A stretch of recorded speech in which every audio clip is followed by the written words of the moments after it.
Welcome back to the Deep Dive. Today, we are opening up a stack of research that deals with a feeling I think every single person listening right now is going to recognize. That specific kind of exhaustion where you've just finished learning a new software or you've gotten used to a new manager and you take a deep breath ready to finally just do your job. And then the email lands. The email lands. Strategic pivot, new synergies, and you're right back to square one. Yeah. Exactly. We are diving into this concept of chronic change fatigue. But the research we have today suggests that what we're feeling, it isn't just burnout. It argues that the way we've been taught to handle change, the standard corporate playbook, is actually making us sick. It is. And to set the stage, there's a quote in the source material from a director at a Fortune 500 company that it sums it all up. What'd they say? They said, "We don't have change initiatives anymore. We have a permanent state of reorganization interrupted by brief moments of stability." Wow. That sounds exhausting just hearing it. Brief moments of stability. That sounds like a war zone, not an office job. It's a sobering reality. But the mission for this deep dive isn't to just complain. We're looking at a fundamental shift in how we operate. Okay. The sources are arguing that we need to move from change management, where change is a project with a start and end, Right. to adaptive capacity, which is like a permanent state of being. So moving from surviving the storm to learning to live in the rain. I like that analogy. And the stakes are incredibly high. This isn't just about wellness. The data shows that organizations that get this right, the ones who build this adaptive capacity, they see 3.5 times higher revenue growth. 3.5 times? And 2.1 times greater profitability. Okay, so there's a massive financial incentive, but I want to start with the human cost because we've all been busy before. Why does this feel so much heavier? I'm looking at the stats here. In 2022, the average employee faced 10 planned enterprise changes. But by 2025, that number hit 14. And the overlap rate, meaning changes happening at the same time, is over 60%. Why does that overlap matter so much? That overlap is the killer. It's all about cognitive load. When you have one big change, you can focus. You can marshal your resources. But when you have 14 and they're overlapping, your brain literally cannot process the hierarchy. Everything feels like a crisis. And that triggers the biology, right? The sources get deep into the neuroscience of this, which I found fascinating. They do. They call it chronic adaptation stress. To put it simply, the human brain, it craves certainty. It's an evolutionary thing. When we face uncertainty, our brain just activates its threat detection system. It's looking for the tiger in the bushes. Exactly. So even if the tiger is just a new expense reporting system or a desk move, the brain reacts the same way. At a chemical level, yes. And that reaction is metabolically expensive. It consumes massive amounts of glucose and oxygen. Now, normally those resources are for your prefrontal cortex, the part of your brain for creativity, complex problem solving, emotional regulation. So let me get this straight. If I'm constantly adapting to new changes, always checking for tigers, I am literally draining the fuel my brain needs to actually be good at my job. Precisely. You aren't just tired, you are chemically depleted. And this leads to decision fatigue, a massive drop in creativity, and eventually total burnout. You just can't think strategically when your brain is in survival mode. And organizations often respond to this in the worst possible way, don't they? They launch what the researchers call change theater. I highlighted this term. It made me laugh, but it's actually tragic. Change theater. It's significantly worse than a bad play because you can't walk out at intermission. Right. Change theater is when leadership senses that people are disengaged, so they double down on the appearance of change. Town halls with confetti, flashy slide decks, new logos, launch parties. Branded cupcakes? Exactly. They spend a lot of resources to make it look in progress. But nothing actually changes deep down. Right. It's performative. And this creates a cynical cycle. The employees see the flash, but they know there's no substance, so they develop change immunity, which is... What? Just ignoring. Practically, it's a learned survival mechanism. Employees learn that most initiatives vanish in 6 months, when the executive sponsor leaves or gets bored. So when a new one is announced, they don't resist openly. They just wait. Yeah. They nod, they smile, and they do nothing, knowing if they wait long enough, it'll die on its own. The "this too shall pass" strategy, I think everyone listening has probably done that. And the people who suffer the most in this dynamic are the middle managers. The data on this was shocking. I assumed executives would be the most stressed, or maybe the entry-level folks. No, it's the middle. Yeah. Middle managers are bearing 2.7 times the cognitive load of executives. Why? Because they're the change translators. They have to take the strategy from above, which might be vague or shifting, and make it make sense for their team, all while keeping the lights on. They're the shock absorbers. So we've got a depleted workforce, cynical employees, and middle managers on the verge of collapse. It sounds pretty bleak. It does. But this is where the research pivots to the solution.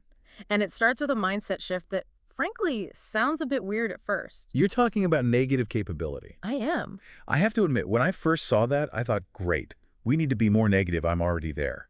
But that's not it at all. No, it's not pessimism. The term's borrowed from the poet John Keats. He described it as the ability to exist in uncertainty, mystery, and doubt without irritable reaching after fact and reason. Irritable reaching. That is such a perfect description of modern corporate life. Everyone wants the answer immediately. We need a slide deck, a roadmap. We need certainty by 5 p.m. Right. And what Keats and these researchers are saying is that true adaptability requires the strength to just sit in the unknown. In a business context, it means leaders who don't force premature certainty, who don't pretend to know the answer when they really don't. This feels like the exact opposite of the hero CEO archetype. Yeah. You know, the leader who charges in and says, follow me, I have the master plan. That archetype is dying. In a complex world, the hero CEO is actually dangerous because they're probably wrong. The world's moving too fast. The data here is incredible. Teams led by high negative capability leaders had 47% lower stress responses. 47%. And 52% better adaptation outcomes. So by admitting they don't know, they actually lower the stress for everyone. Yes, because it changes the framing. Instead of a problem that needs a perfect solution now, the challenge becomes a hypothesis to test. We have a perfect case study for this. Microsoft under Satya Nadella. This is the shift from know-it-all to learn-it-all. Exactly. When Nadella took over, Microsoft was rigid, a culture of, we have the answers. He shifted it to a culture of curiosity. But that wasn't just a slogan, was it? We just talked about change theater. How is this different? It was different because it changed how they approached failure. If you're a know-it-all, failure is a defect. It means you were wrong. If you're a learn-it-all, failure is just data. It's part of the process. And the results, I mean, they speak for themselves. Market cap went from, what, $300 billion in 2014 to over $3 trillion in 2024. It's the power of being comfortable with not knowing everything. It creates space for innovation. Okay, so that's the mindset. Negative capability, be okay with the mystery. But, and I'm going to play devil's advocate here, you can't run a company on mystery alone. If I don't know my job or when a meeting is, that's not poetic uncertainty, that's just chaos. You are absolutely right. You cannot have uncertainty everywhere. And this brings us to the central paradox in the research. Predictability in process enables adaptability in content. Break that down for us. If the what of your work is constantly changing new products, new strategies, then the how and when needs to be rock solid. You need an anchor. The source calls this solving calendar chaos. Which I think every listener just nodded their head at. When your calendar is a minefield of random meetings popping up at all hours, your brain can never settle. You're constantly in that threat detection mode. So the fix is establishing a strict organizational rhythm. A heartbeat for the company. The text suggests a specific cadence. It starts daily. Daily 15-minute stand-ups. Now, hold on. I can hear people rolling their eyes. We're burnt out, and your solution is more meetings. Every day. I know, it sounds counterintuitive, but stick with me. The data says daily stand-ups reduce role ambiguity by 28%. 28%. The reason people hate meetings is because they're long, unstructured, and pointless. A 15-minute stand-up isn't a meeting, it's a synchronization. So it's just, what are you doing? What's blocking you? Go. Exactly. Just knowing what the priority is today stabilizes the brain. It removes the guesswork. Yeah. Okay, so micro-clarity. What about the longer term? Then you have the weekly cycle, weekly learning cycles or retrospectives. This lowers error rates by 43%. And here's the key. This is not a status update. It's not, I did X, Y, and Z. What is it then? It's a what did we learn session. It's reflective. It's asking what went wrong this week and how do we fix it? There's a great example of this from Unilever in the notes. Yes, with their sustainable living plan, a massive complex change. But they navigated by using weekly check-ins focused purely on learning. That rhythm allowed them to overhaul their entire supply chain, Yet employee engagement stayed 12 points above the industry average. Because people knew what to expect. They knew when they would talk about problems, so they didn't have to panic. Exactly. It contains the anxiety. You contain the chaos within a structure. Now, speaking of anxiety, let's talk about skills. Because usually, when a company wants to upskill, they send you to a 2-day workshop in a windowless room. You eat a stale bagel and then go back to your desk where 3 days of work is piled up. Which nobody has time for. And honestly, it doesn't work. The retention rate from those workshops is abysmal because it's disconnected from reality. The source argues for everyday development. Learning in the flow of work. Right. And the example they use is the Pixar Brain Trust. I've heard of this, but I never really understood how it worked. It's legendary. And it's the antithesis of a workshop. The Brain Trust is a group of directors and storytellers.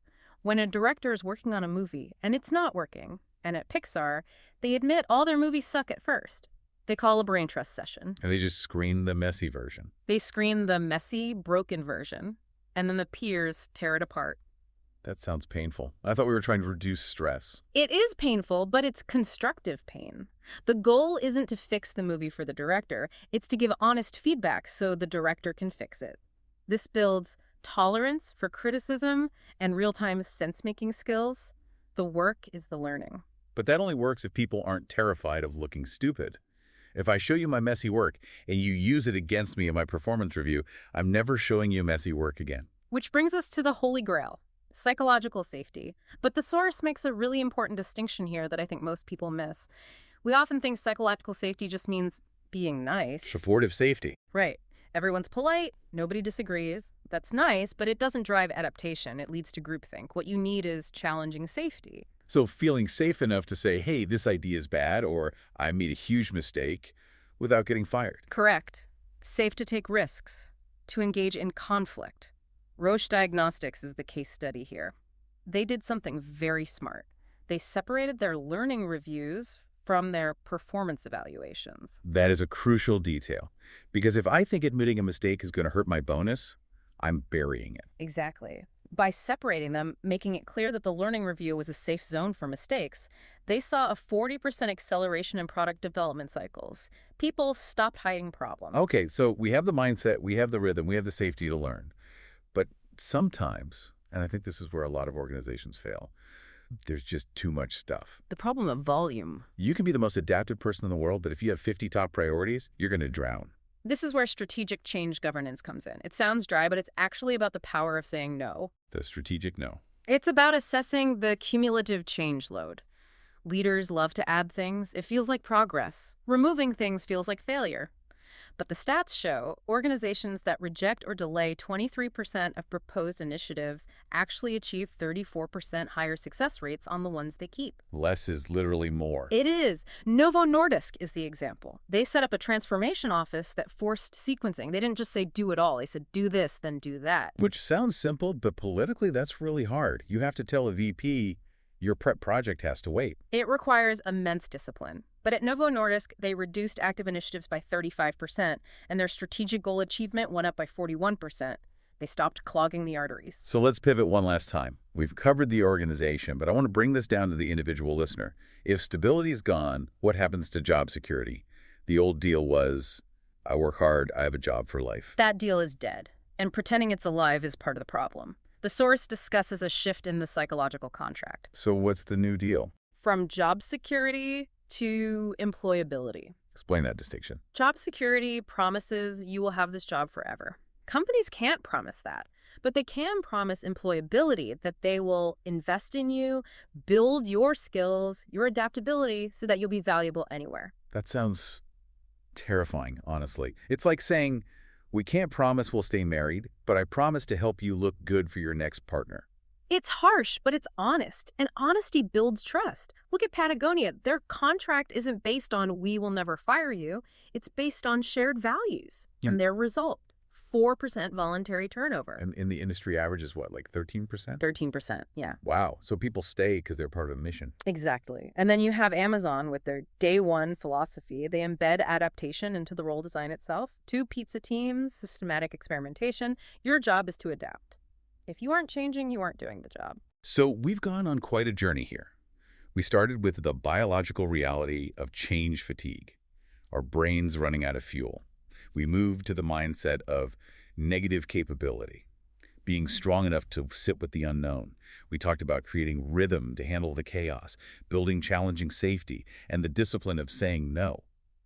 It's a comprehensive framework. It moves us from being victims of change to being masters of adaptation. But before we wrap up, there's one final concept from the source that I think provides a really nice anchor for all of this, because you can't just change everything, right? If everything changes, you have no identity. No, and that's the final insight. Islands of stability. What does that mean in practice? Research shows stability and change aren't opposites. They are complementary. You actually need stability to endure change. Think of a rock climber. You can reach for a new hold, that's the change, but only if your other hand has a firm grip on something solid. That's the stability. Who does this well? The Mayo Clinic is the perfect example. They are on the bleeding edge of medicine. New tech, new treatments, constantly changing. But their core value, the needs of the patient come first, and their collaborative model of care. Those are immovable rocks. They have never changed. That is their island of stability. So when everything else is swirling, the staff can stand on that. Precisely. It reduces that cognitive load we talked about at the beginning. You don't have to question everything. You know who you are and you know why you are here. That's powerful. It's not about changing everything. It's about knowing what doesn't change so that you can change everything else. Ideally, yes. So here's our question for you, the listener. As you navigate your own permanent state of reorganization, what is your island of stability? What is the one thing, your values, your routine, your purpose, that won't change no matter what the next email says? Find that island and you can weather any storm. Thanks for diving in with us. We'll see you next time.